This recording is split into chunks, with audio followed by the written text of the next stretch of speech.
नमस्कार दोस्तों। आज मैं सीटिंग अरेंजमेंट का पार्ट 5 लेकर आया हूँ। और जैसा कि मैं इससे पहले 4 वीडियो बना चुका हूँ इस पे, जिसमें कुछ वीडियोस में मैंने इसका जो कॉन्सेप्ट था, जो किस तरीके से क्वेश्चन को सॉल्व करते हैं, अप्रोच करते हैं, वो सारा तरीका मैंने बताया था। और 1-2 वीडियो में मैंने सीटिंग अरेंजमेंट से रिलेटेड कुछ जो हो सकता है क्वेश्चन, वो भी मैंने कराया था। तो आज जो पार्ट 5 है, इसमें मैं लेकर आया हूँ एक सीटिंग अरेंजमेंट का एक पैटर्न है। और ये बैंकिंग एग्ज़ाम में आया हुआ क्वेश्चन है। SBI PO में के प्रीलिम्स में आया हुआ क्वेश्चन है, वो मैं अभी करवा रहा हूँ आपको। कोशिश करूँगा कि मैं इसको 1 बाय 1 लाइन बाय लाइन पढ़ करके और इसका डायग्राम ड्रॉ करूँ। जो इसमें सबसे इम्पॉर्टेंट होता है वो यही होता है कि आप इसका जो डायग्राम है वो अगर ड्रॉ कर लेते हो तो क्वेश्चन इजीली सॉल्व हो जाता है। तो इस पे 2-3 क्वेश्चन भी है और एक बड़ा सा डायरेक्शन है, आप देख रहे हो, या स्टेटमेंट, कुछ भी कह सकते हो। इससे रिलेटेड जो हमें पहले इसको पढ़ना है, उसको ड्रॉ करना है डायग्राम को, फिर उसको उस पर रिलेटेड जो क्वेश्चन है वो करना है। ठीक है, तो मैं इसका तरीका बताऊंगा। इसका कुछ शॉर्टकट नहीं होता है, पहले भी बता देता हूँ। और मैं इसको एक्सप्लेन करके और किस तरीके से ड्रॉ करते हैं डायग्राम को, वो सारी चीज़ें मैं बताऊंगा। तो स्टार्ट करते हैं। और ये जो मैं बता रहा हूँ ये SBI के PO में जो लास्ट 2025 में आया हुआ प्रीलिम्स में आया हुआ क्वेश्चन है, वो करवा रहा हूँ मैं। स्टार्ट करते हैं। देखो क्या लिखा हुआ है यहाँ पे। सबसे पहले मैं आपको तरीका बताता हूँ कि करना क्या है। स्टार्टिंग का जो पैरा होता है ना, वो सिर्फ इसके बारे में कुछ बताया हुआ होता है। उसको आप जितना जल्दी हो सकता है पढ़ के कंप्लीट कर लो। और जब पढ़ने के टाइम पे ही आप सारी चीज़ों को जल्दी से जल्दी समझ लो। ठीक है। 14% sit in 2 parallel rows in such a way that 7% sit in each row. कहने का मतलब है कि कुल 14 व्यक्ति हैं, 14% है, और 2 पैरेलल रोज है, और एक रो में 7% है और दूसरे रो में 7% है। ठीक है, ये बात समझ में आ गया होगा। BCDEFGH sit in row first and face north. देखो BCDEFGH जो है वो रो फर्स्ट में है और सभी का फेस जो है नॉर्थ की ओर है। PQRSTU and V sit in row second face south, और PQRSTU और V, ठीक है, ये जो व्यक्ति हैं ये सेकेंड रो में बैठे हुए हैं और सभी का फेस साउथ की ओर है। The person do not sit in the given order. लेकिन जिस ऑर्डर में दिया हुआ है उसी ऑर्डर में बैठे हुए नहीं है। The person of both rows face each other. और दोनों रोज में जो बैठे हुए पर्सन है उस दोनों का फेस आमने सामने है। ठीक है ना, मतलब एक अगर इस तरीके से बैठा है, ठीक है, एक अगर नीचे बैठा है, मैं यहाँ बताता हूँ, अगर ये ऐसे बैठा है तो इसके सामने ऐसे होगा, इस तरीके से कह रहा है ना। अब आते हैं, ये यहाँ जो दिया हुआ था ये इस क्वेश्चन के बारे में, नंबर ऑफ पर्सन के बारे में किस तरीके से बैठे हुए हैं वो दिया है। अब बैठाना कैसे है वो यहाँ दिया हुआ है, इसी के अकॉर्डिंगली मुझे बैठाना है। ठीक है, तो स्टार्ट करते हैं और आराम आराम से करेंगे, कोई जल्दबाजी नहीं है, समझते हुए करेंगे। और इसमें कुछ बातें जो डायरेक्ट होता है और कुछ इनडायरेक्ट होता है। मतलब कहने का मतलब कुछ इम्प्लिसिट होगा इसमें, होगा इसी में होगा। ठीक है, कुछ साफ साफ एक्सप्लिसिटली दिखेगा, कुछ इम्प्लिसिट होगा, मतलब इसमें छुपा हुआ होगा, उसको निकालना पड़ेगा। क्लू आपको फाइंड करना पड़ता है ना। स्टार्ट करते हैं। देखो सबसे पहले क्या लिखा हुआ है, एक काम कर लेते हैं कि जो इसने कहा है उसके अकॉर्डिंग हम डायग्राम को देख लेते हैं। सबसे पहले कैसा बन सकता है, तो देखो आप चाहे तो लाइन ड्रॉ कर सकते हो 2 पैरेलल, चाहे तो नहीं ड्रॉ करना तो आप डॉट बना के भी कर सकते हो। लेकिन मैं फिलहाल यहाँ पे ड्रॉ कर देता हूँ ताकि आपको समझाने में मुझे आसानी होगा। ठीक है, तो देखो इस तरीके से मैंने ड्रॉ कर लिया है, जैसा कह रहा था उसके हिसाब से। नीचे जो बैठेगा उसका फेस नॉर्थ की ओर होगा, ऊपर जो है उसका साउथ की ओर है। करेक्ट, इसी तरीके से हम इसके पॉसिबिलिटी के तौर पे मैंने इसको ऐसा बनाया है। आप भी चाहे तो बना सकते हो इस तरीके से, या अगर आपका अंडरस्टैंडिंग इस तरीके से ना बना के डॉट पे भी बना सकते हो। देखो इसमें क्या होता है ना, आप किस में कंफर्ट हो, आप चाहे तो पहले से करके बना सकते हो या डॉट पे भी बना सकते हो।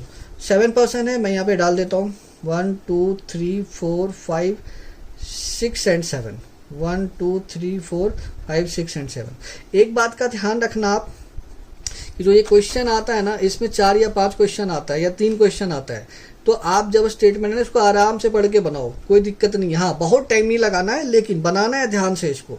एक बार ड्रॉ कर लिया डायग्राम तो इसका मतलब है वो सॉल्व हो गया क्वेश्चन। 3 4 5 6 एंड 7, ठीक है। 1 2 3 4 5 6 एंड 7। इसी तरीके से 1 2 3 4 5 6 एंड 7, 1 2 3 4 5 6 एंड 7, 1 2 3 4 5 6 एंड 7, 1 2 3 4 5 6 एंड 7, ठीक है। अब मैंने रख दिया। अब आपको पता ही है इसमें जो लिखा हुआ था कि जिसका नॉर्थ की ओर फेस है BCDEFG और H है, और साउथ में फेस करने वाला PQRSTV एंड W है। ये सारा हो गया। अब हम आते हैं इस पे, ठीक है। अब मैं बता रहा हूँ आपको, इसलिए जब मैं एक्सप्लेन कर रहा हूँ तो ऑब्वियसली इसमें टाइम ज़्यादा लगेगा, तो आप बिल्कुल परेशान मत होना कि बहुत ज़्यादा टाइम लगता है, ऐसा नहीं है। अगर मैं इस क्वेश्चन को मुझे सॉल्व करना होगा तो मैं डायरेक्टली इसको पढ़ता जाऊँगा और पैरेलल इसको बनाता चला जाऊँगा, ठीक है। लेकिन मैं एक्सप्लेन कर रहा हूँ इसलिए इसमें टाइम लग सकता है। तो अब यहाँ पे आते हैं, देखो क्या लिखा हुआ है, T faces the one who sits third to the left of G। लिखा हुआ है कि T का जो फेस है ना, T का फेस उसके सामने है जो G के लेफ्ट थर्ड बैठा है, और G कहाँ, नीचे वाले में आएगा, है ना। एक तो ये दिया हुआ है। उसके बाद आगे पढ़ लेते हैं पहले। Number of person to the left of G is 1 more than the number of person to the right of P। इस लाइन का मतलब हो गया कि P के राइट जितने व्यक्ति होंगे ना, उससे एक ज्यादा व्यक्ति G के लेफ्ट बैठे होंगे। इस पूरे लाइन का मतलब एकदम यही हो गया, ठीक है। अच्छा, आगे क्या लिखा हुआ है, the one who faces P sits immediate right of B। अच्छा, वो व्यक्ति the one who faces P, जो इसका फेस P की ओर होगा, वो B के इमीडिएट राइट होगा। तो ज्यादा कंफ्यूज नहीं होना है। सबसे पहले देखो जो सर्टेन डिटेल दिया हुआ है ना, उसको रख लेते हैं पॉसिबिलिटीज के अकॉर्डिंग। भाई G को अगर मैं यहाँ पे रखता हूँ, क्योंकि G तो नीचे वाले में आएगा, है ना। BCDEFG और H जो है उसका फेस नॉर्थ की ओर है, तो नीचे ही आएगा। तो G को अगर मैं यहाँ रखता हूँ तो 1 2 और 3, उसके लेफ्ट जो थर्ड पर्सन है उसके सामने T का फेस है, तो T यहाँ पे होगा, करेक्ट। अगर मैं G को यहाँ रखूं, क्योंकि G के लिए कोई कंडीशन अप्लाई नहीं है कि ये कहाँ बैठेगा, तो अगर मैं G को यहाँ रखता हूँ तो 1 2 3, तो फिर T यहाँ पे होगा। या फिर अगर आप G को यहाँ बिठाओगे तो 1 2 3 T को यहाँ पे रखना है, ठीक है। अगर G को आप इस प्लेस पे बिठाओगे तो यहाँ से देखो 1 2 3, तो T यहाँ पे आएगा। ये 4 तरीके का पॉसिबिलिटी इसमें बन रहा है, ठीक है ना। मैं एक एक करके यहाँ लिख करके आपको बता रहा हूँ। आगे क्या कह रहा है कि भाई एक चीज का यहाँ ध्यान रखना, ये कह रहा है कि G के लेफ्ट जो है ना, वो P के राइट जितने व्यक्ति हैं उससे एक ज्यादा है। ये वाला लाइन यही कह रहा था। तो देखो इसका मतलब ये हो गया कि G को अगर मैं यहाँ रखता हूँ तो इसके लेफ्ट कितने पर्सन है, अगर इस डायग्राम के अकॉर्डिंग जाए तो 1 2 3 4 5 6 है। तो P के ये G, तो इसका मतलब है कि P के राइट जो व्यक्ति होंगे वो इससे एक कम होंगे, ठीक है। G के लेफ्ट जो है वो P के राइट से एक ज्यादा है, इतना ध्यान रखना है। तो फिर हम कैसे करें, यहाँ पे देखो 1 2 3 4 5 6 आ रहा है, तो इसका मतलब P के राइट 5 ही व्यक्ति होंगे, तो P को कहाँ बिठाएंगे, तो P को यहाँ बिठाना पड़ेगा, क्योंकि अब फेस अगर साउथ की ओर होगा तो इसका राइट इधर हो जाएगा। तो P को अगर हम यहाँ बिठाएं तो 1 2 3 4 5, यहाँ एक पॉसिबिलिटी बन सकता है। अगर मान लो यहाँ पे 1 2 3 4 5 है, तो 4 होना चाहिए ना, P के राइट में 4 होना चाहिए, एक कम होना चाहिए। तो कैसे बिठाएं, तो हम अगर यहाँ P को बिठाते हैं तो ठीक रहेगा, 1 2 3 4 ही व्यक्ति होगा, करेक्ट, ठीक है। अगर यहाँ पे है तो फिर P को किधर, 1 2 3 4, तो 3 ही व्यक्ति होना चाहिए उसके राइट, तो P को यहाँ बिठा सकते हैं। अगर हम यहाँ पे आते हैं तो यहाँ देखो, यहाँ पे अगर रखते हैं तो फिर P को हमें यहाँ रखना पड़ेगा, क्योंकि यहाँ 3 व्यक्ति है, तो P के राइट 2 ही व्यक्ति होना चाहिए। इस तरीके से आ गया।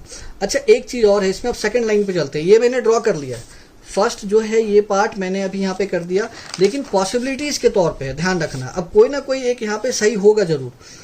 The one who faces P sits immediate right of B।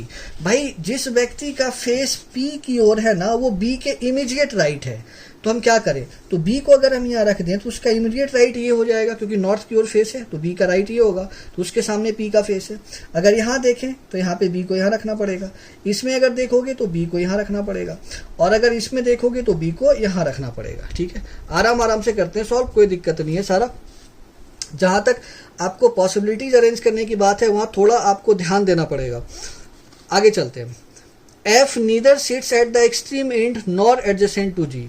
कह रहा है कि एफ जो है ना वो एक्सट्रीम एंड पे नहीं है, करेक्ट, और जी के एडजेसेंट भी नहीं है। तो हम क्या करें इसमें, हम लोग क्या कर सकते हैं, तो देखो सबसे पहले क्या करेंगे ना, हम ऐसा कर लेते हैं कि भाई एफ के लिए ना एक लाइन ड्रॉ कर देते हैं। एफ यहाँ तो बिल्कुल नहीं आएगा, एफ यहाँ भी नहीं आएगा, क्यों, क्योंकि जी का एडजेसेंट भी नहीं है वो और कॉर्नर पे भी नहीं है, तो यहाँ भी एफ नहीं होगा, करेक्ट, यहाँ भी एफ नहीं होगा और यहाँ भी एफ नहीं होगा।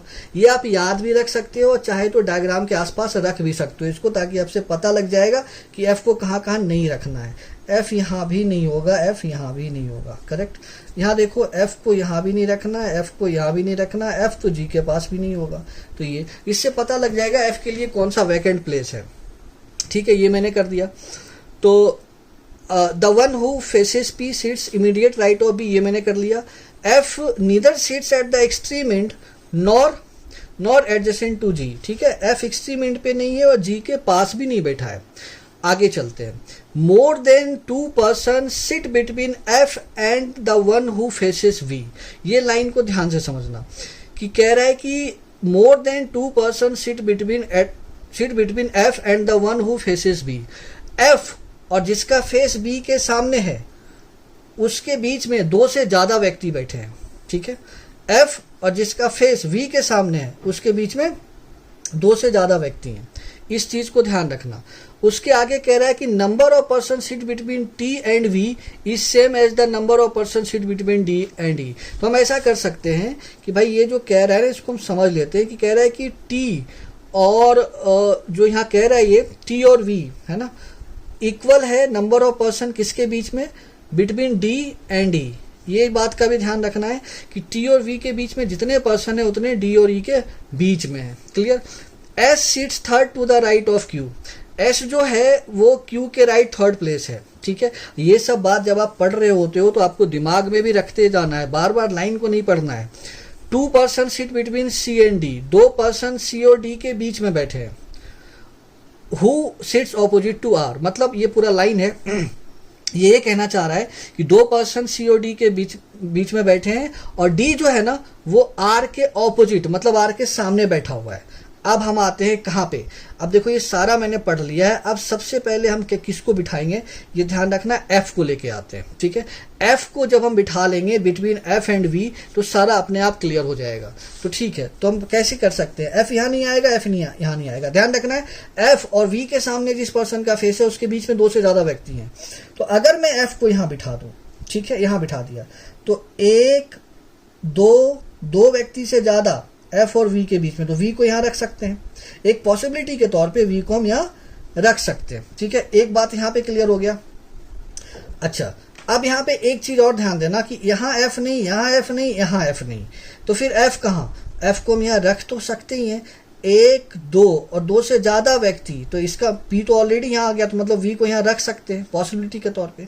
एक तरीका और है भाई, यहाँ भी एफ नहीं, यहाँ भी एफ नहीं, यहाँ भी एफ नहीं, यहाँ भी एफ नहीं, तो हम यहाँ पे भी एफ रख सकते हैं। ध्यान रखना कि सीटिंग अरेंजमेंट में जब बहुत ज्यादा नेगेटिव आ जाए तो इसका मतलब है क्वेश्चन जो है अब आपसे सॉल्व हो रहा है। तो यहाँ पे बहुत ज्यादा एफ एफ एफ नहीं कह रहा है, तो चांसेस हो सकता है कि एफ यहाँ पे हो, बाकी और भी डायग्राम में दिया हुआ है।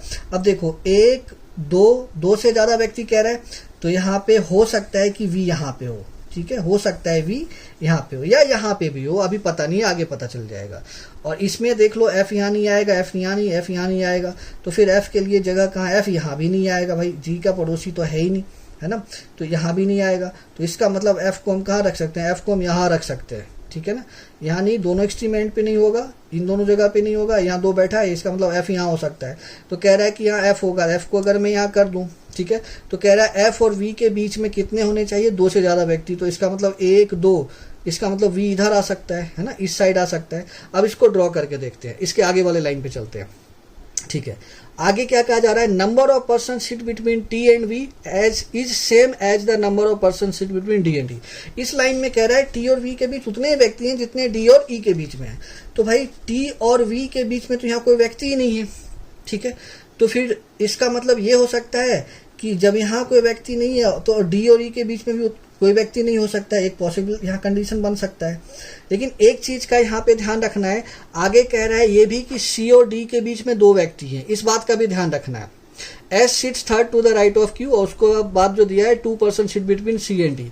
तो अभी हमें सबसे पहले चलना है इस पे, टी और वी के बीच में जितने व्यक्ति उतने डी और ई के बीच में। तो भाई इस डायग्राम के हिसाब से अगर हम देखें, जो पॉसिबिलिटी लेके चल रहे हैं, टी के और वी के बीच में कोई नहीं है। तो आप ये भी कह सकते हो कि सर ऐसा भी हो सकता है कि वी को हम यहाँ भी कर लेते हैं, तो एक पॉसिबिलिटी के तौर पर मैं यह रख लेता हूँ। तो टी और वी के बीच में दो व्यक्ति हो गया है ना, तो इसका मतलब डी और ई के बीच में दो व्यक्ति होना चाहिए। एक कंडीशन और कह रहा है कि डी का फेस जो है वो आर के सामने है, ये ध्यान रखना, यहाँ पे लिख रहा हूँ डी का फेस जो है वो आर के सामने होना चाहिए, कंडीशन ये दिया हुआ है। तो यहाँ पे अगर मैं डी को कर लूँ एक बार ऐसे, तो इसका मतलब अगर वी इसके बगल में है तो डी और ई यहाँ हो सकता है, ठीक है। डी को मैंने यहाँ इसलिए खाली छोड़ा है क्योंकि यहाँ आर के सामने डी आ सकता है, ठीक है। एक तो ये कंडीशन हो गया। अच्छा, अब क्या कहा जा रहा है, ये कहा जा रहा है कि भाई एक कंडीशन ये भी कह रहा है कि एस जो है ना क्यू के राइट थर्ड प्लेस पे है, एस क्यू के राइट। अच्छा, इस वाले डायग्राम पे हम आते हैं। देखो यहाँ अगर हम देखते हैं तो यहाँ पे देखो कितने व्यक्ति हैं टीवी के बीच में, दो व्यक्ति। तो डी और ई के बीच में भी कितने व्यक्ति होने चाहिए, दो ही व्यक्ति होने चाहिए। तो डी को हम कहाँ रखें, यहाँ तो रख नहीं सकते हैं डी को, क्यों यहाँ रखेंगे क्योंकि डी के सामने तो आर बैठा है, तो आर तो यहाँ आ नहीं पाएगा। अच्छा, आप कह सकते हो कि डी को यहाँ तो रख सकते हैं। तो डी को अगर हम यहाँ रखते हैं तो दो व्यक्ति आ गया यहाँ पे, ठीक है। दो व्यक्ति अगर यहाँ पे आया तो यहाँ पे ई आ सकता है क्योंकि टी वी के बीच में दो व्यक्ति है, तो डी के बीच में दो व्यक्ति, तो यहाँ आ सकता है। लेकिन एक कंडीशन ये भी कह रहा है, इस बात का ध्यान देना कि दो व्यक्ति सी और डी के बीच में बैठ रहा है। तो अगर डी को मैं यहाँ रख दूं तो फिर सी कहाँ बैठेगा, सी तो बैठ नहीं सकता है। तो हम कैसे इसको सॉल्व करें, आगे कैसे लेके जाएं। एक बात हो सकता है यहाँ पे कि इसी वाले डायग्राम में अगर मैं वी को थोड़ा खिसका दूं, अगर मैं वी को यहाँ पे कर दूं, चलो यहाँ पे कर लेते हैं वी को, ठीक है, यहाँ कर लेते हैं। तो कितने व्यक्ति हो गए, 1 2 3 व्यक्ति। तो फिर यहाँ अगर हम लेके आते हैं, मान के चलो यहाँ पे डी को रखते हैं, तो 1 2 3 व्यक्ति। तो फिर वी को यहाँ रखना पड़ेगा, वी तो यहाँ आ नहीं सकता है। तो यहाँ एक पॉसिबिलिटी और भी तो है, वी को यहाँ रख सकते हैं। देखो ये डायग्राम पॉसिबल नहीं हो पाएगा, क्यों नहीं हो पाएगा, देखो क्योंकि यहाँ डी और ई एक साथ बैठ गया, ठीक है, टी भी एक साथ है, ठीक है। तो अब यहाँ पे अगर हम लेके जाएंगे तो कह रहा है कि क्यू जो है ना, एस जो है वो क्यू के राइट थर्ड प्लेस। तो यहाँ अगर हम रखते हैं क्यू को तो 1 2 3, यहाँ तो बैठ नहीं पाएगा क्यू, अगर वी को यहाँ रखते हैं तो ये कंडीशन काम नहीं करेगा, ठीक है, ये कंडीशन यहाँ पे कट हो जाएगा। लेकिन इस डायग्राम में अगर हम देखें तो वी को शिफ्ट करने का ऑप्शन बहुत ज़्यादा है। तो वी को अगर हम यहाँ शिफ्ट करते हैं तो टी और वी के बीच में कितने व्यक्ति हैं, 1 2 3 4, उतने ही होने चाहिए डी और ई के बीच में। तो डी को अगर हम यहाँ रखते हैं तो 1 2 3 4, यहाँ पे तो आ ही सकता है ई। तो अगर मैं यहाँ ई रख दूँ और यहाँ डी रख दूँ, ठीक है, तो डी और ई के बीच में, टी और वी के बीच में इक्वल नंबर ऑफ पर्सन आ रहे हैं। एक कंडीशन और आगे क्या था कि दो व्यक्ति सी और डी के बीच में बैठे हैं। तो भाई डी तो यहाँ ऑलरेडी बैठा है, तो 1 2 सी यहाँ आ सकता है, सी को यहाँ बिठा दिया है ना, ये यहाँ पे बैठ गया। अच्छा, अब क्या कह रहा है भाई, आर कह रहा है कि डी के ऑपोजिट में आर बैठा है, तो आर के लिए स्पेस तो यहाँ पे दिया हुआ है ऑलरेडी। तो यहाँ पे देखो 1 2 3 4 5 6 व्यक्ति तो यहाँ ऑलरेडी बैठ चुका है ना। अब एक कंडीशन ऊपर वाले में जो कह रहा था उसको भी फुलफिल कर देते हैं। एस जो है क्यू के राइट थर्ड प्लेस है, तो अगर हम यहाँ पे क्यू को रखें तो एस हो जाएगा, इसका राइट इधर आएगा 1 2 3, एस यहाँ पे आएगा। उसके बाद अगर कोई पॉसिबिलिटी है यहाँ क्यू को रखें तो 1 2 3, उसके बाद कोई पॉसिबिलिटी नहीं है। इसका मतलब क्यू को हमें यहाँ रखना पड़ेगा। क्यू को यहाँ रखते हैं तो उसका राइट 1 2 3, यहाँ पे एस आ जाएगा, ठीक है। बस तो दोनों साइड वाला जो चीजें हैं वो फुलफिल हो गया है ना। एक एक व्यक्ति दोनों साइड बच गया है।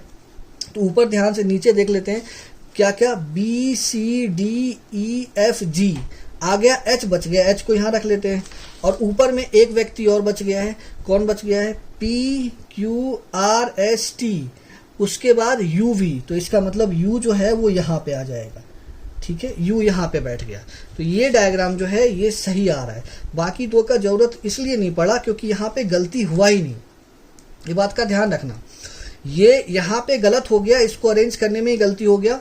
कहने का मतलब यहाँ जब हम अरेंज कर रहे हैं तो ये यहाँ पे फुलफिल नहीं हो पा रहा है। तो ये वाला डायग्राम से हम आगे इसलिए नहीं बढ़े, आप भी ध्यान रखना कि कोई एक डायग्राम जिस पे आपको लग रहा है कहने का मतलब आप पॉसिबिलिटी अरेंज करते जा रहे हो और वो अगर वो बन रहा है तो उसको कंटिन्यू रखो, उसको कट मत करो। हाँ, अगर यहाँ पे मुझे लग जाता कि अब ये नहीं बनने वाला है तो मैं इस डायग्राम पे आता या इस डायग्राम पे आता, लेकिन मुझे ऐसा लग रहा था कि अब इस पे बन जाएगा तो इसीलिए मैं इसी पे रह गया। और दूसरा, आप साथ के साथ समझते जाओ और बनाते चले जाओ। टाइम शुरुआत में प्रैक्टिस करोगे तो समय लगेगा, घबराने की जरूरत नहीं है, लेकिन धीरे धीरे जितना ज़्यादा आपका कॉम्प्रीहेंसिव एबिलिटी बेहतर होगा उतना जल्दी क्वेश्चन को आप बना सकते हो। तो ये कंप्लीट हो गया। अब जैसे क्वेश्चन है यहाँ पे, 4 of the following 5 are similar in a certain manner and related to a group.